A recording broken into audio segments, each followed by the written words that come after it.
Bob Santelli. Welcome to another edition of the program, What's Up on E Street, brought to you by Bruce Springsteen Archives and Center for American Music on the campus of Monmouth University at the Jersey Shore. Now, for those of you who don't know, this program aims to capture the reactions and thoughts of the E Street band members as they deal with the COVID pandemic. This week, we're checking in with longtime E Street band guitarist Steve Van Zandt from New York City. How you doing, Steve? Good, Bobby. How are you? I'm doing well. So look, we've been calling all the E Street band members, and we're checking in to see how things are going with you as you remain, I guess, self-quarantined in your home in Greenwich Village, New York City. What's been going on? Well, first of all, I want to make sure that the radio show would still work. Luckily, most of my DJs on Sirius Satellite of both my channels, Underground Garage 21 and Outlaw Country 60, are both already working from home. So I think we had to do one or two DJs, I think, and give them a home system. So we were kind of ahead of the game there. My curriculum, my music history curriculum, of course, teachrock.org is already online. So we were way ahead on that one. And we did create some distance learning sort of special programming for the situation. But we already have 200 lessons online that are free, for teachers. So a lot of teachers are really appreciating that at the moment. Obviously, it was kind of built for this situation. What else am I doing? I'm always checking my label stuff, my record label. We have a bunch of artists now, and they send me their demos, and so I go through every single song on every single album. So that, I probably get one of those every month or so. That takes a few days, sometimes longer, to go through sort of executive producing the record. I'm also, I'm not sure what we're calling it, but I'm sort of producing or reproducing or co-producing an album for Mark Ribler, who was my music director on the last 3 years. He's making a wonderful solo album. It's going to be tremendous. So we're just finishing up that. Jesse Wagner, another one of our singers from the tour, has just put out a new solo album, also on Wicked Cool, and it's just absolutely terrific.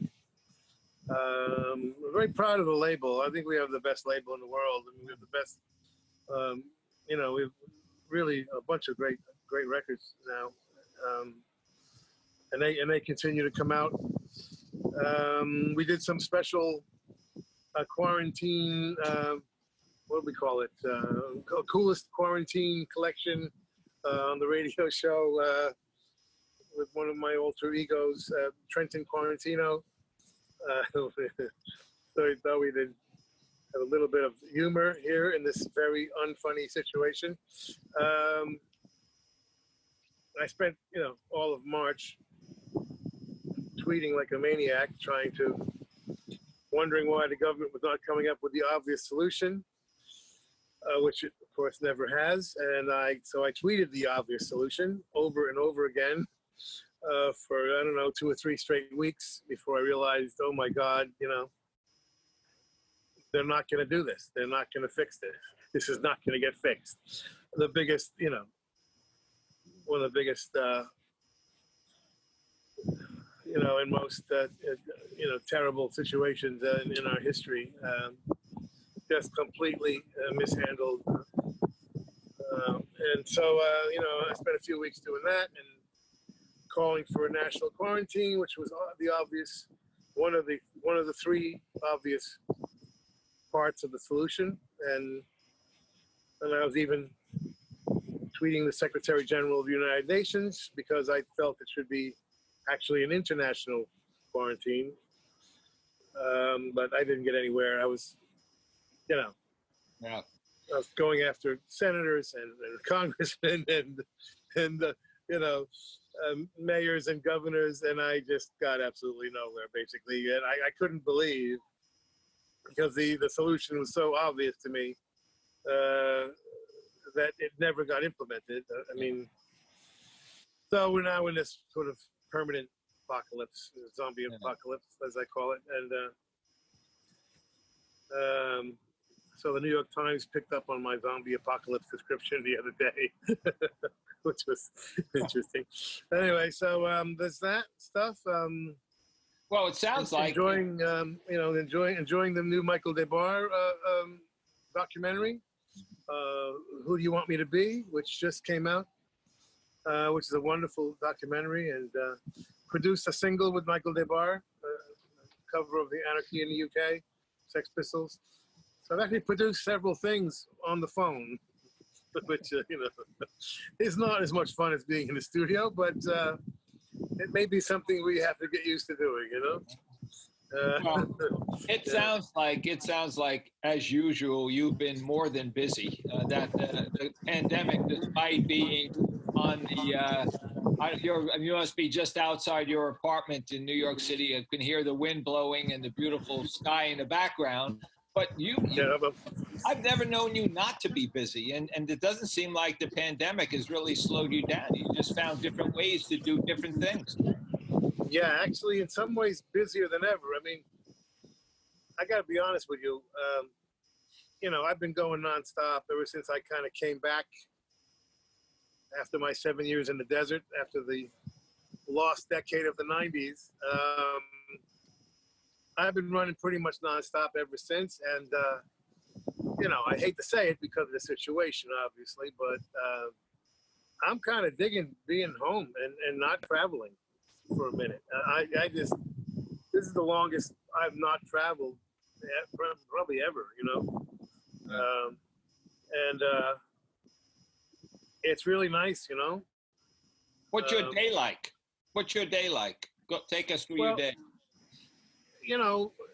I'm not sure it is exactly a pattern. This last,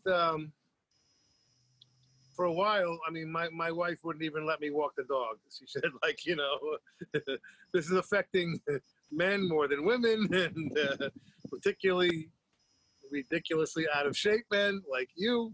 So you're not leaving the house. But lately, this last, I don't know now, maybe a month or so, I get up and I've been walking the dog.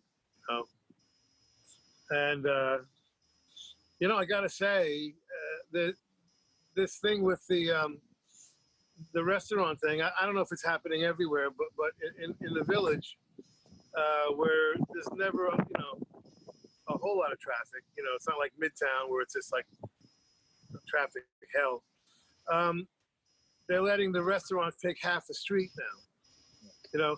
You can go halfway into the street and build these outside, little cafes, which is really cool, actually. And I hope they keep this after this pandemic, if it ever fucking ends, which I don't see any end in sight now. But it's really a cool thing. It's reminding me of Paris, actually, with the outside cafes. And I hope they continue to do that every year, every summer. Yeah.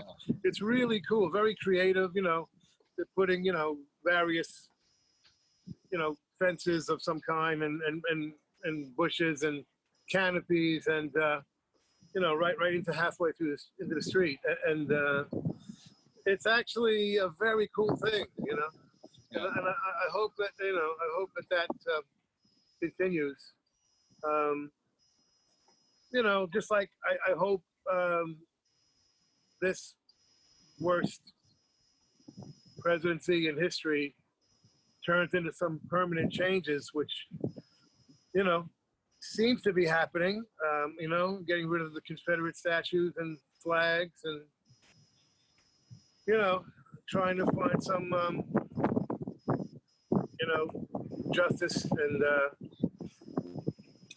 taking a look at the police force, which you know, I'm probably I have the biggest police fundraiser in the country, so I'm not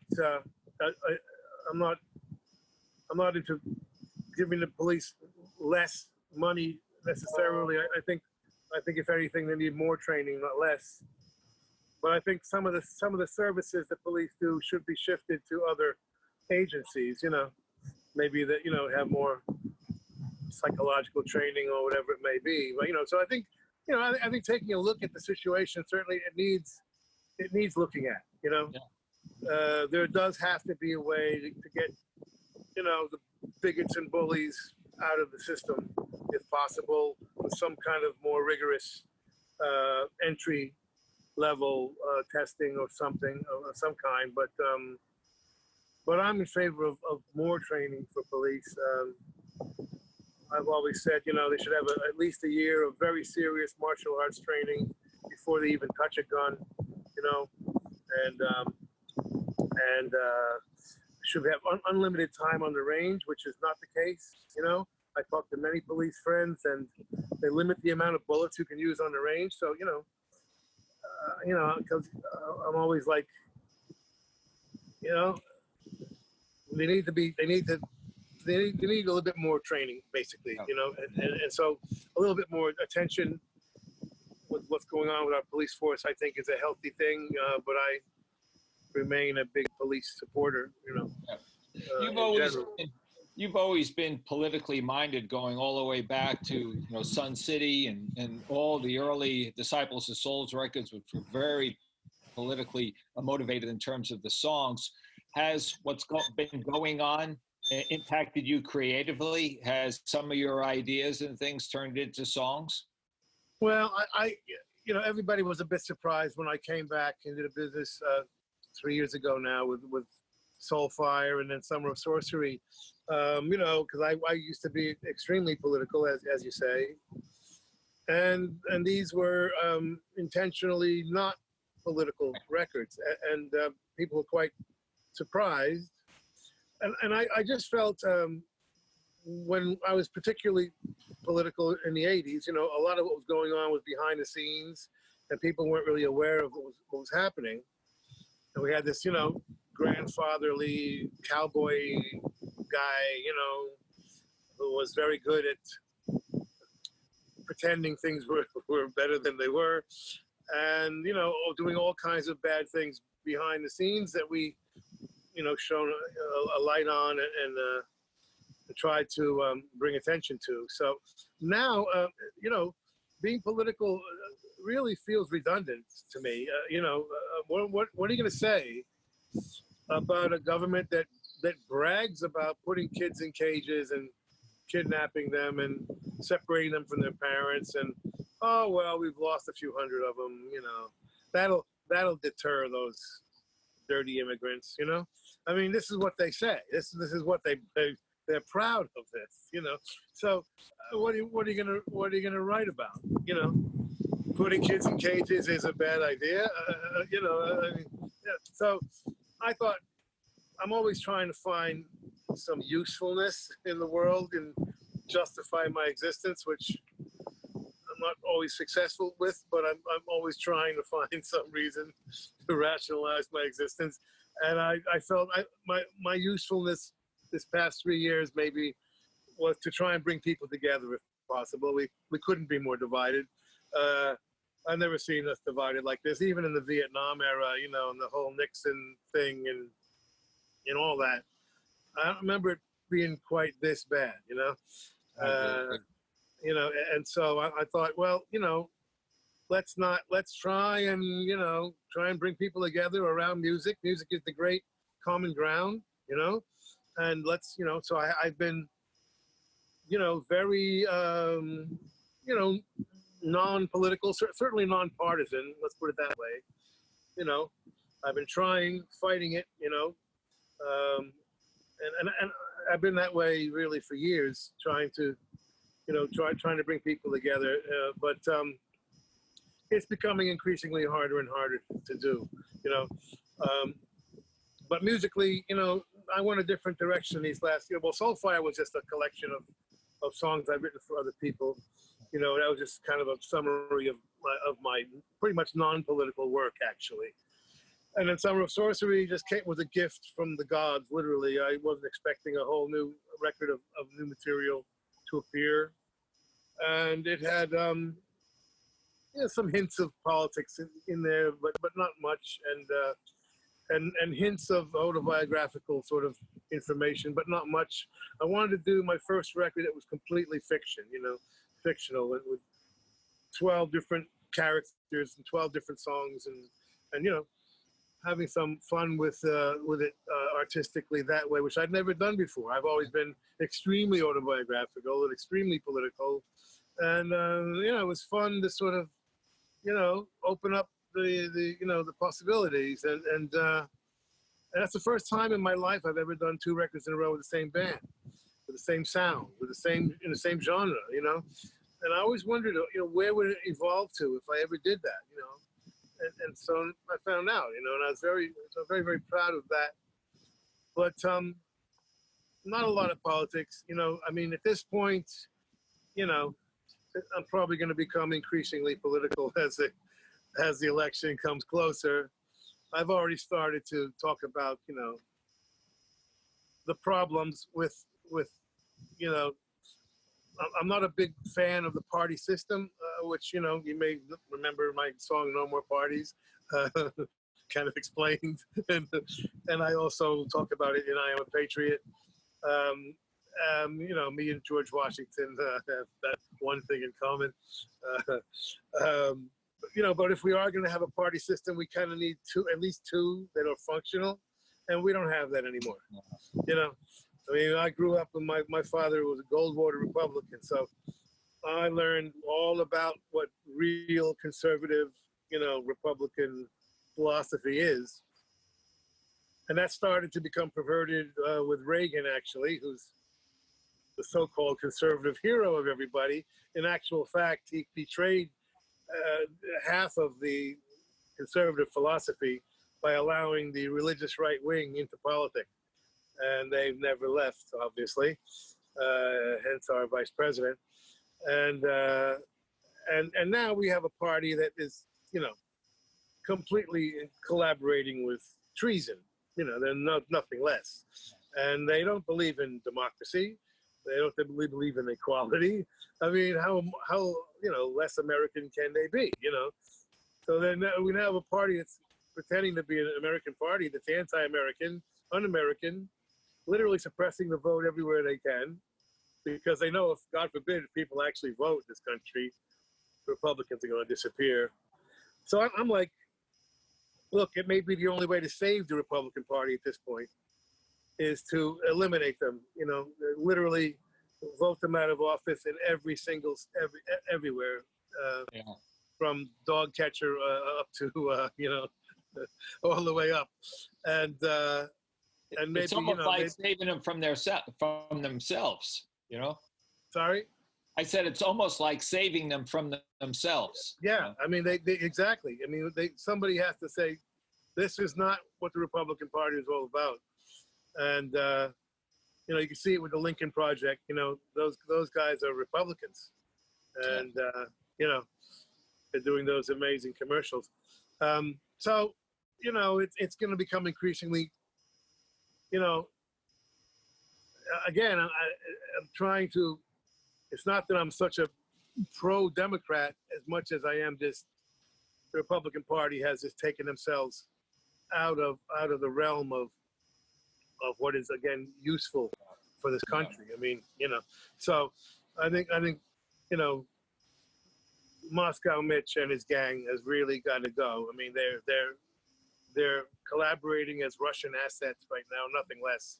You know, we have literally Russian assets all over our government, and you know, one was just pardoned. I mean, you know, these are absolute Russian assets. Flynn, you know, Manafort, you know, they're working. You know, so you know, they're not even trying to hide it. You know, I mean, passion, your passion for this, Steve, is so much. I'm wondering, with the election coming up, will you take to the stage? Will you go out there and actually start endorsing and doing your part, as you say, to bring change in America? Could we expect you to hit the road, so to speak, to do these things? My guess is that there'll be a lot of artists who believe, like you do, that change is necessary and that they feel compelled to do their part. How do you feel about that? I'm not sure there's going to be anything on the road, this year. First of all, I mean, there may be some of these drive-in type things, you know, exactly. That's what I meant. Yeah. But there won't be any concerts. I mean, I'm to tell you the truth, I hate to say it, but I don't even think 2021 is looking very good, Yeah.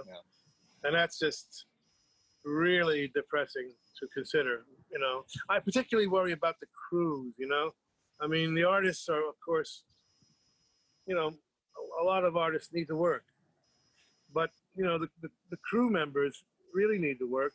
And I don't know. I hope I'm wrong about this, really. I really hope I'm wrong. But we may not see concerts until 2022. That's a long way away, man. That's 2 years away. Yeah. I don't know. We'll see how things go here. But this year, I don't know. I'm not seeing. There won't be any crowds. I mean, you may be able to broadcast, on TV, get together. If there's I mean, the problem, I laid all this out, in great detail all over the place. But so forgive me if you've seen it as being redundant here. But it was obviously in 3 stages. The stage we're in now, which is online.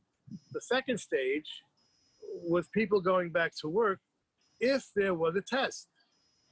And the test, it not only has to be effective, it has to be fast. Nobody quite is grasping this, Tests coming back 7 and 10 and 15 days later are irrelevant, completely irrelevant. I'm not sure anybody quite is grasping this, In fact, I don't think anybody's grasping this whole thing, honestly. When I talk to people I like, senators and governors and mayors that I like, I don't think I'm not sure they quite get it, It's a little bit complex. It is. It's a little bit, you have to imagine that there's this thing that you can't see, and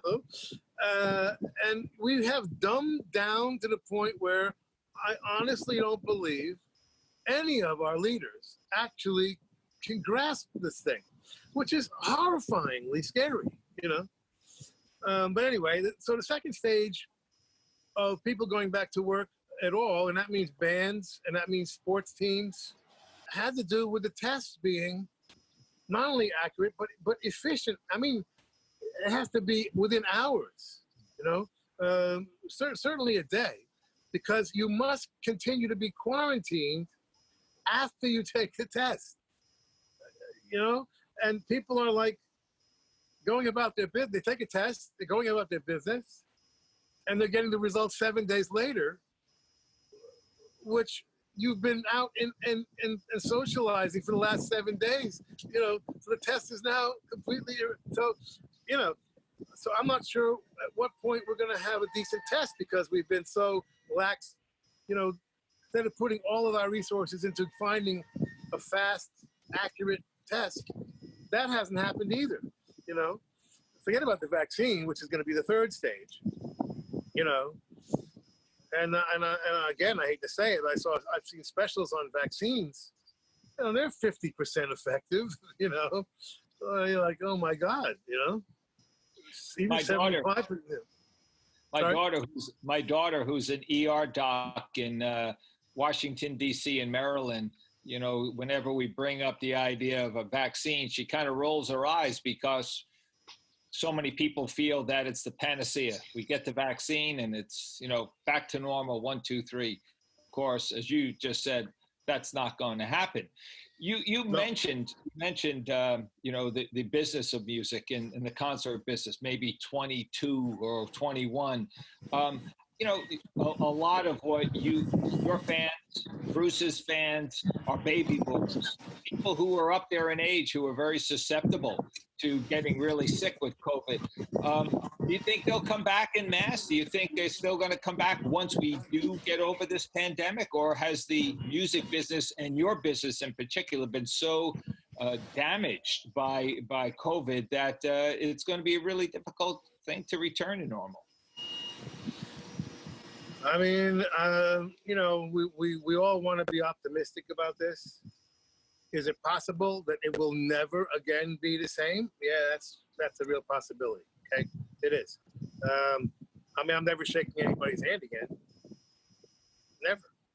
You know, that's out. You know, you know. We'll see. You know, we'll have to see, and maybe people will find some way of so-called living with it, which is, you know, been the phrase used by our government, which means they have no idea how to solve it, don't want to solve it, they're too stupid to solve it. And, you know, I'm sorry for killing off the greatest generation. Sorry about that, you know. All the grandparents got to go, you know. I mean, anybody sending their kids to school this year is insane. I'm sorry. Nobody should be going to school. Nobody. All right. And this is insane. You know, we have not got this thing even close to under control. And all those kids are going to come home and they're going to kill grandpa. You know, I mean, that's what's going to happen. And, you know, everybody's been predicting this and predicting it, and it's happening. And yet people still don't believe it. You know, I don't know what has to happen before people believe it, you know? I don't know. So, what have you been reading? What have you been reading and listening to during your day? Reading any books, good books? You listening to any music, going back in time, listening to old records that you'd forgotten about? Well, I spend most of my time going through new records because we pick a new record every week. You know, we call the coolest song in the world this week. So we go through lots of records trying to find the best new song. You know, we've introduced over 1,000 new bands in 18 years. 1,000. Wow. So I am kind of doing that, and then I'm producing things, and then I'm executive producing things and helping arrange songs for various people. You know, so I'm kind of I don't know if, you know, when I want to relax and just enjoy music, I tell you the truth, I just put on my radio station. Yeah. You know, I try to, you know, catch, you know, especially Chris Carter's British Invasion on the weekend, you know, which is just an exceptional, incredible show. But the whole station, you know, with no false humility, I love it, you know. And I mean, so I tend to, you know, when I'm listening to music, I tend to go there, or, you know, once in a while I get into a jazz mood, you know, and I might go to, you know, BGO in Newark, or you know, or just put on a jazz record or something. Yeah. But we finally got the Lilyhammer score out this year, which I'm very happy about. You know, one album of which is all jazz. Yeah. You know, so I don't get a chance to listen to a whole lot of music for fun, exactly. But when I do, it's usually in my radio station. You know? Yeah. I always know that when I speak to you, I know I'm speaking to a student of the music. You've been as much a fan as you've been an artist for all your years, and as student too. And I have to say, as a former teacher, I'm always really impressed with what you've done with the whole rock and roll curriculum and education programs that you've made available to teachers. It's really been an inspiration to a lot of teachers that I run into during my work here out in Los Angeles at the Grammy Museum. But I can say this, that having someone like you who has been able to keep the spirit of rock and roll alive, and someone who has, you often seem as excited about new music today at your age and when you were 15 or 16 years old in Middletown, New Jersey. So it's quite an honor and quite an inspiration, not just to me, but to, I know, a lot of fans of yours, and it's much appreciated, especially in these times. So thank you. Wow. That's just, we're the luckiest generation. I always say that, our parents, our grandparents were the greatest generation. We're the luckiest generation to grow up in the Renaissance period that we did. And our standards were set so high that we continue to want to share that, that greatness, that is so lacking in our society these days. We're just drowning in mediocrity everywhere you look. And it's just not fair. We need to let these next future generations have access to greatness, so that's what the radio show is all about. The record company is all about, and the school curriculum obviously is all about that also, and just trying to make greatness accessible. How can people aspire to it if they have no access, So that's been a way of saying thank you. I think as you get older, ambition does turn into gratitude, Yeah. And I think that's where I'm at right now. For the last 20 years, I took all my political energy and put it into trying to preserve and sustain and make accessible the greatest rock and soul music ever made. It's been, it's fun. It's a bit selfish also, by the way. I'm not really that nice a guy. I want to turn the radio on and hear cool stuff. And nice that Sirius came along when it did, because, it allowed those days when you were used to cruise around in your car in the summer, and you put the radio on, man, and it was the soundtrack of your life. That's not a cliche. That was the truth, And now we have that experience again, thanks to Sirius Satellite, I think, making that 24/7 experience. It's even better than it used to be in that sense. Yeah. No commercials, and you get a chance to have a soundtrack going on, a score under your life that's uplifting, and I miss that. I miss that, the music of the 60s. We used to walk around 6 inches off the ground, It was constantly lifting us and inspiring us and motivating us. And I miss that. I miss that support, So just trying to recreate it and for completely selfish reasons, really. Well, we'll take it any way we can get it, actually, because you're absolutely right about Sirius and the great work that you've done. And I just want to say thanks for the opportunity to check in with you during these days. I hope you stay safe. I hope we get out of this, as you say, on the other side, and we can return to seeing you on stage with the E Street Band and Disciples of Soul. And in the meantime, keep up the great work, because it certainly is respected and appreciated out there. Well, thank you. I do have one thing I should mention. We're going to start doing podcasts. I don't know where this will go, or when people will have access to this, but starting this Thursday, we're going to start a podcast going from town to town virtually, and I'm doing the first 4 for the foundation. There's a fundraiser for the foundation. And then if it works out, I might turn it into a show. Nice. So, yeah, me and Drew Carey is my second banana, my Edward band. And we're going to be doing Cleveland this first show. I have Lance Freed, Alan Freed's son, Stevie Popovich Jr., Steve Popovich's son, Neil Giraldo from Pat Benatar, and I'm trying to think of all the other guests. But so we're trying to do a city by city thing at the moment. We'll see how if that works thematically. Then I may turn it into like a show, a regular show, because I'm going to need something to do, on a regular basis here, other than all the other stuff that. So that's just something that we're working on at the moment also. Well, we'll look for it for sure, and we'll be checking in with you periodically. Good luck, stay safe, and thanks for the opportunity to talk to you today. See you. Stay safe. Take care.